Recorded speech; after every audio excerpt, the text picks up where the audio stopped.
Hello, folks. Brendan Chapman with you today. It's another Monday video for TheoTrade on August 7th, 2023. Sorry, voice a little hoarse today, but anyway, title, Buffett's Berkshire pops. What's in a name? What exactly is he doing that separates himself? I mean, I got J&J on the screen here, but wanted to have the S&P 500. But boy, you look at BRK/B, the B shares up 3.6% today. $12, pushing it to new highs. So it's interesting to see what's in a formula. What is he doing that nobody else is doing? We'll take a look at that here in just a moment.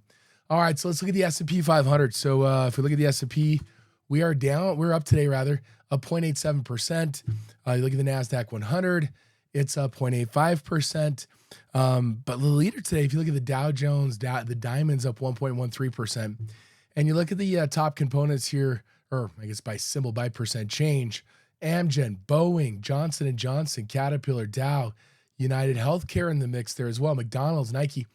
And really kind of what stands out, even like an IBM, what you're seeing is there kind of is a element of dividend paying stocks.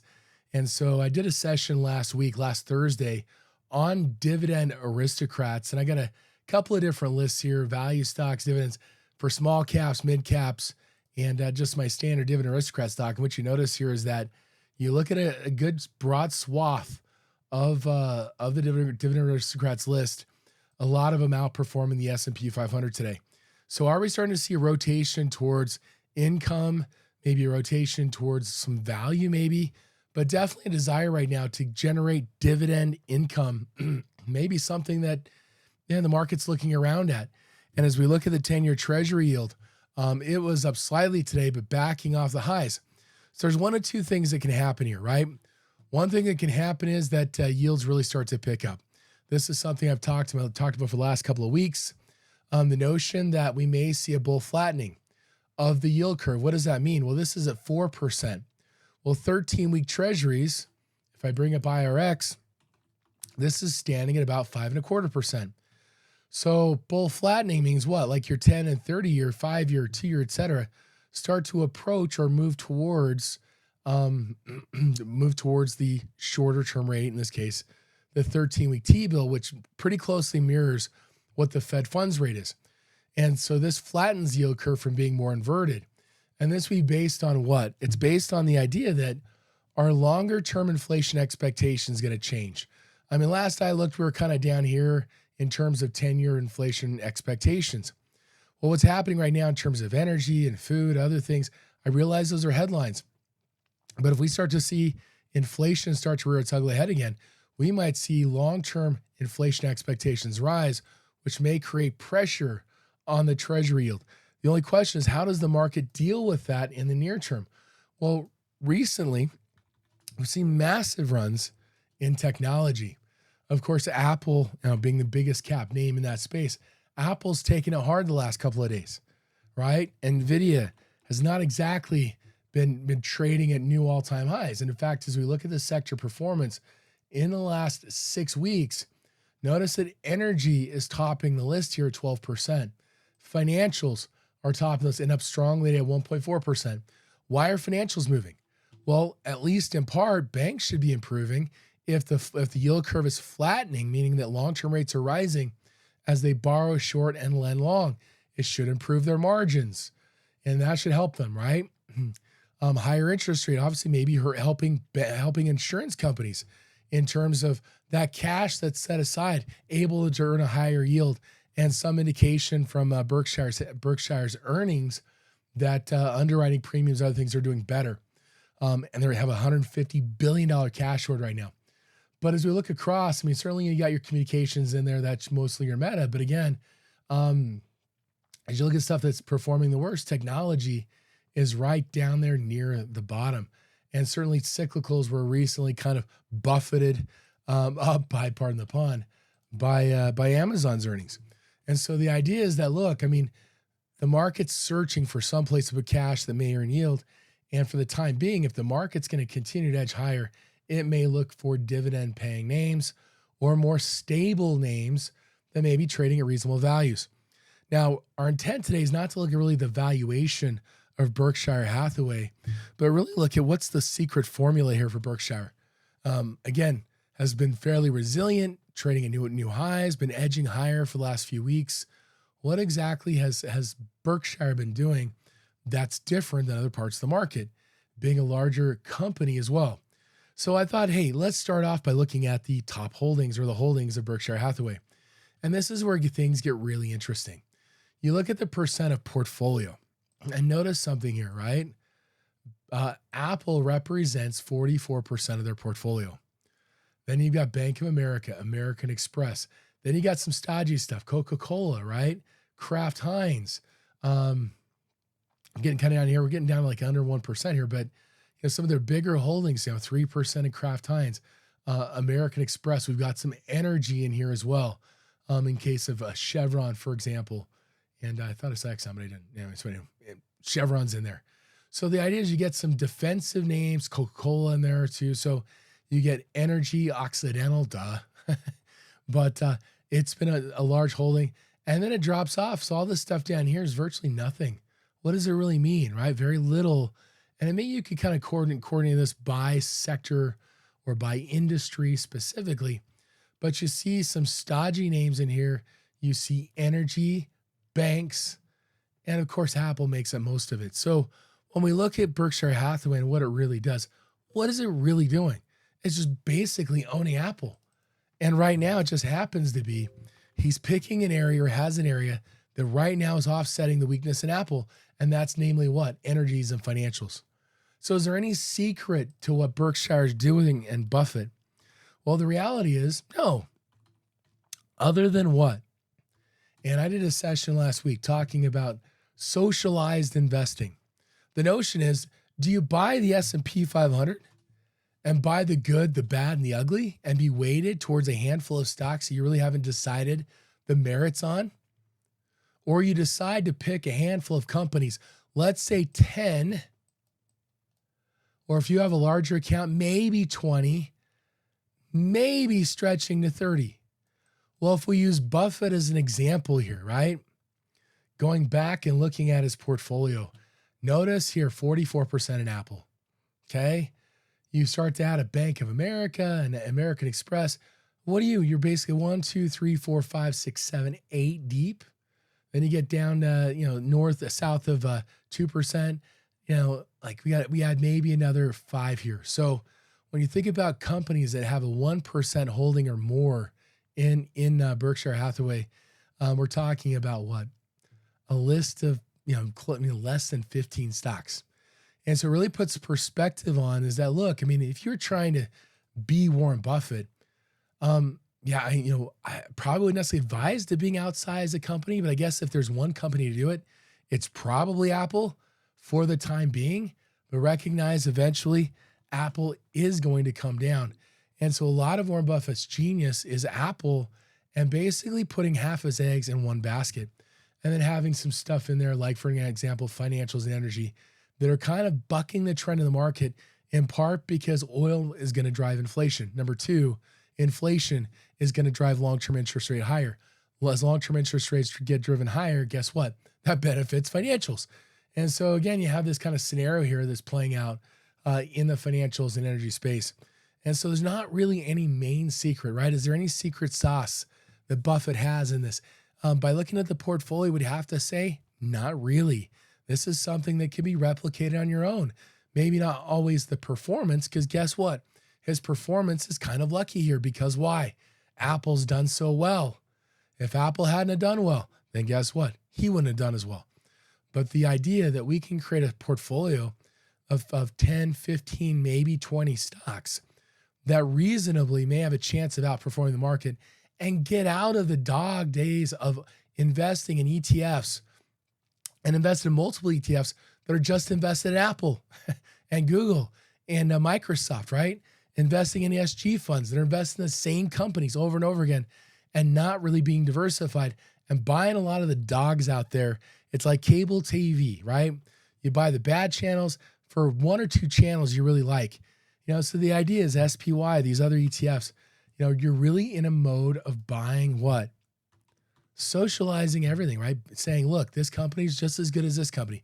When in fact, that's not the case. So if there's one secret that Buffett has, is that he does have relatively fewer holdings that are impactful to his portfolio. And then he has a bunch of other stuff that doesn't really matter, right? For all intents and purposes. So I thought that was an interesting, and using Berkshire's nice move today to help them. And one of the interesting things, as the Fed has raised over 5% in a little over a year, net interest expenses, so as interest rates have gone up, net interest expenses have gone down. These companies have cash, they're investing them at a good yield, and their net interest expense is going down. The only question is, at what point do we start to see these companies? So if I say I here and I say Fed funds right here, net interest expense, at some point this is going to revert. It's going to start to affect earnings. But right now, sun is kind of going on, and I kind of felt like this might happen last Thursday.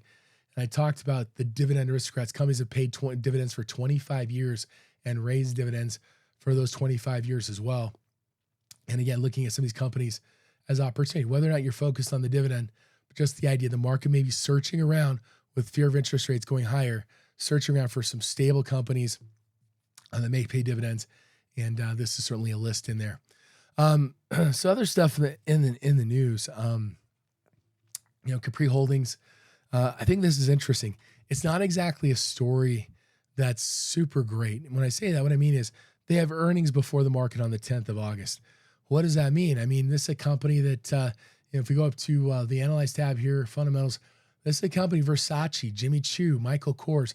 These are premium retail brands. Are these companies doing well?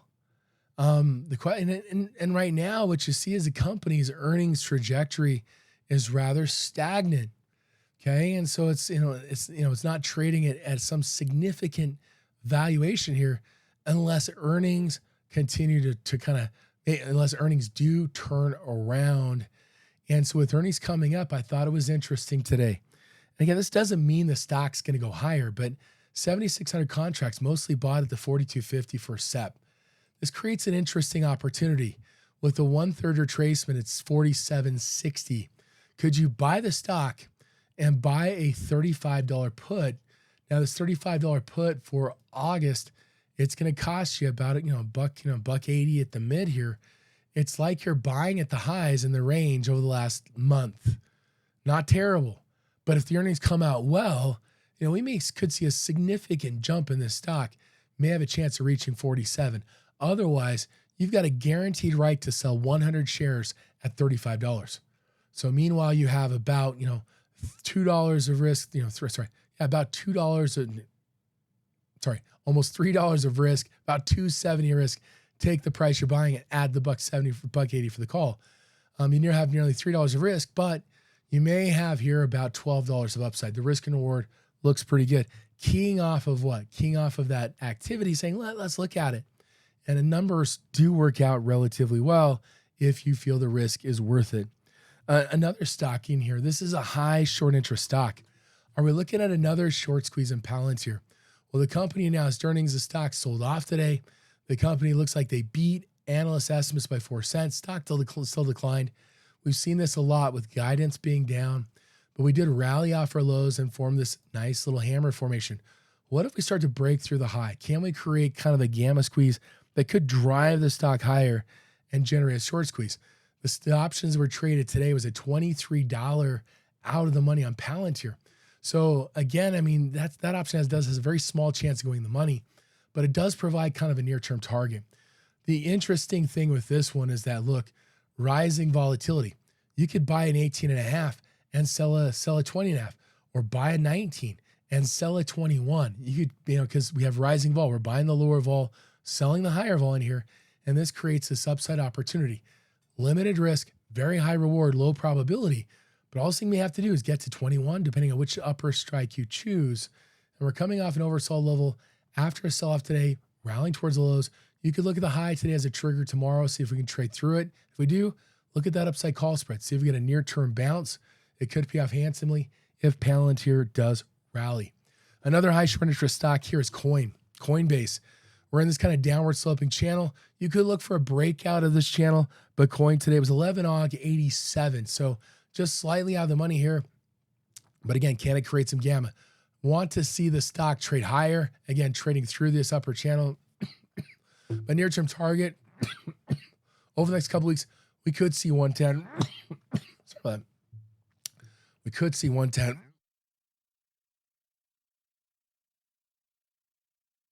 Man, so they got a.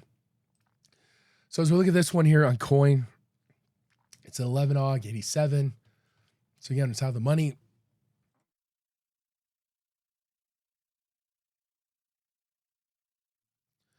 Looking for a near-term rally in coin. Again, look for that trigger to happen. But again, you can select your upside. Rising call volatility, you can buy a call spread out of the money. Kind of pick where you want to layer that in here. We could see 110 maybe in the next few weeks, retesting prior highs. Another one here, AGNC. Now, as we look at interest rates, what's going to happen? The interest rates backed off today, or the 10-year Treasury note yield did. We kind of found a little support closing above yesterday's high of the low day. That was the low day on this pullback. Look for a reversal. Look for maybe a close below, like today's low tomorrow or in the coming days. Look for a reversal trading through this kind of 990 area. But this was a roll from a $10 strike price and down to a $9 strike price for December. And this is rolling it out of the money. So we had a nice little move last week. We're rallying here a little bit. They're rolling it down and out to give it more time. And so this December expiration, I realize it's out here a ways. You could look shorter term, but the notion is we're looking at downside opportunity. And this is one that, again, looking at the downside, you can buy the lower vol, sell the higher vol. December won't expand very quickly, but it does give you a lot of time for this to come to fruition. However, even looking at a September, you can go shorter amounts of time, buying the 10 and selling the 9. Relatively cheap spread there, pretty good reward to risk. $9 a little ways away. We got days. We got enough days for that to potentially happen in AGNC. Cisco. Cisco's kind of grinding it out here. We have earnings coming up. Interesting trade today. The earnings are on the 16th of August. This is an 11 AUG expiration, so it's not exactly encompassing the earnings here at 53. But I do think it's interesting given what happened to Qualcomm, for example, and its guidance last week. We could see some weakness. We may see some selling in anticipation of that earnings. But Cisco today, 11 AUG 53 being bought. So look for maybe a breakout. Look for a trade through the low on the 3rd. And we could see a sell-off kind of pre-earnings in anticipation. And again, maybe keying off of what we saw with Qualcomm here. A big, big drop overnight on the earnings itself. Talk about defensive rotation. What about Monster? Monster Beverage, after a big drop on Friday, jumping back up today. So that's a huge reversal, trading closing above the high, closing above the high of the day before. Now, this is certainly a big move. You might look at the midpoint of this trade, about 57.25, the range today or the body. We could pull back, retest that, but we might trade through the high here. And so today on Monster is an AUG 57.50, in the money a little bit. So we look at the August expiration. There's plenty of depth here around these at-the-money options. But again, 57.50, kind of that at-the-money strike. We're now $1 in the money. But remember, again, and we could create a little bit of momentum. So look for a trade through, and a near-term target would be about $60. So again, looking for a relatively smallish move. But we could see a big move and see it really move further than that. But it's a near-term swing. It's kind of interesting. And as we kind of, as we look at, silver, what's going to happen with the dollar here in the near term? Dollar's been strengthening as gold has been weakening. As you look at silver, it's been weakening as well, down nicely today. Does this begin to reverse? Now, that might happen if we see the market start to pull back, right? That might lead to some dollar strength, it might lead to some dollar selling maybe, and thinking, hey, maybe the Fed isn't going to raise rates, the market backs off, maybe some bad news. Normally that would strengthen the dollar, but right now we're kind of in this inflation spiral that's kind of strengthening the dollar here in expectation. Fed's probably gonna have to raise rates again. And one of the Fed heads announced that today, or talked about that today. But I think this is interesting. We look at the percentage retracement of the downtrend, or the 61%. Look for a trade above today's high. You could even go the high of August 4th, but start to watch gold and silver if the dollar starts to weaken here. That's 11 AUG. It's a 550 strike, so it's deeper in the money here on AG, but I do think it's an interesting setup here and kind of cues us into looking at gold and silver and to see if we can get some dollar weakness. That may create a near-term pop. Final stock, here's IBM. IBM's been on a tear, right? IBM's what I talked about back here and again here as a dividend paying stock, a dividend aristocrat. Again, we're looking at this thing possibly retesting our highs at 150. Not super exciting, but this was a roll from a SEP 145 out to no 150. And you can see the stuff by going into time and sales. Sorry, not that one. Just clear the filters in here. And then you can kind of see these same time here. You see these rolls, moving it out in time and up in strike price. And so again, we're looking at upside, maybe 150. Again, indication of kind of this maybe continued expectation of money flow. I think this supports the stock in the near term. If you're searching for something, granted, it's very overbought in the near term, could move with this kind of big cap dividend kind of a play that may be emphasized this week. Anyway, folks, all we got today. We'll wrap it up there. Catch